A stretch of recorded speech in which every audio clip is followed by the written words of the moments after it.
All right. Next story. Okay.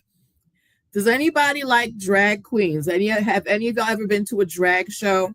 Or anybody like RuPaul's Drag Race? I do. I'm a RuPaul's Drag Race stan. I love watching it. I love watching the reruns. They got them on Roku, and I think they have them on Pluto too. Anyway, so I love drag queens. I think they're very artistic, especially if they're on RuPaul's Drag Race. They have to know how to make clothes. They got to know how to sing. They got to know how to dance. They got to be athletic. It's a lot. But there are drag queens outside of RuPaul's Drag Race. You just had a drag show about a month ago. Oh, cool. Very nice. Okay, but outside there are tons of drag queens outside of the RuPaul's Drag Race world. One such drag queen goes by the name of Pattie Gonia. What does that sound like to you guys? Pattie Gonia. Pattie Gonia. Pattie Gonia. Okay. What do you think of when you hear Pattie Gonia?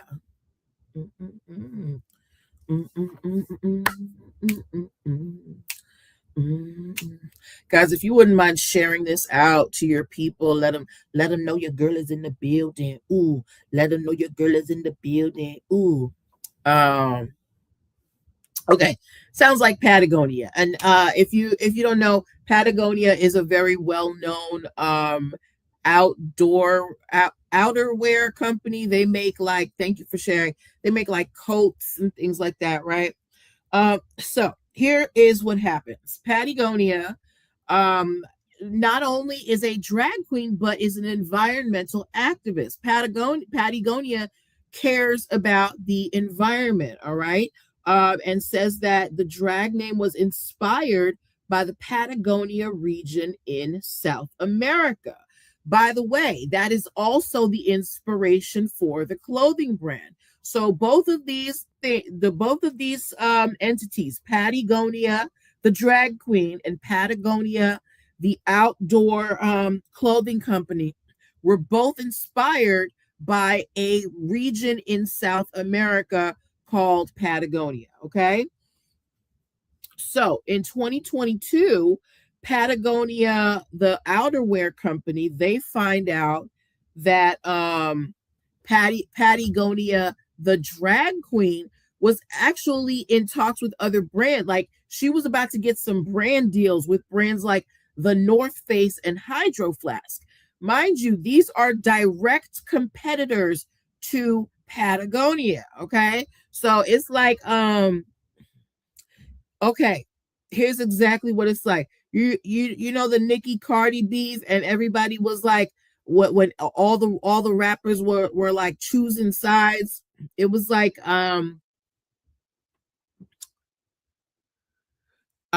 it was like, okay, so Patagonia is Nicki, and the North Face and Hydro Flask, they're Cardi, and Patagonia is, I don't know, Ice Spice or something. You know how there were all these wars, right? So Patagonia, the outerwear company, they're like, Patagonia, what you doing, girl? No, you can't be going over to our competitors and trying to make brand deals, right? And it was for fundraising. So they said, look, you can use your stage name, to be environmentally conscious and all that, but don't be out here trying to make no money off that name, okay? Don't be out here trying to make no merch. We don't want to hear about no Patagonia t-shirts. That's what they told Patagonia, the drag queen, okay? Now, Pattie's team, they basically said noted, okay, and went about their way, but there was never any agreement between Pattie's team and Patagonia, the company. Hey, admin for creatives, how you doing, doll? So at the meanwhile, after Patagonia tries to lay the smackdown on Pattie finds out that Patagonia actually supported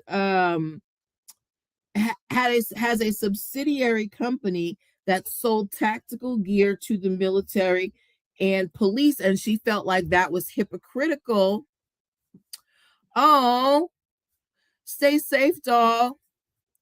Um, so Patty the drag queen finds out that Patagonia has a child company that donated money and tactical gear to the police, and she's like, that doesn't really jive with your, thank you for the heart, me. That doesn't really jive with your eco-friendly you know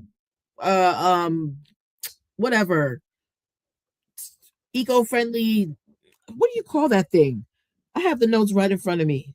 Your eco-friendly brand, right? So Patty the drag queen is like, you know what, Patagonia, I don't care no more. You guys are hypocrites. So she goes to trademark her drag name of Pattie Gonia, for and she also got a domain, pattygoniamerch.com, and started selling merchandise, t-shirts, hoodies, and stickers with Pattie Gonia Hiking Club on them. So the drag queen Pattie Gonia, she says, you know what, Patagonia, you guys are hypocrites. I don't want to hear nothing you guys got to say. So she files her trademark. Yes, girl. So she files the trademark for her brand for t-shirts and merch and things like that, and stickers um that people can purchase, and part of the proceeds are going to, fund environmental organizations, right? So then Patagonia, the outerwear company, says, oh really, you thought we was just gonna let that slide, girl? Oh, let me show you. So they filed a lawsuit in district court, and they are looking for $1 in damages. Okay, they don't really care about the money. They just want Pattie Gonia, the drag queen, to stop using her stage name to make money. Okay, that is their only gripe. That's why they're only looking for $1.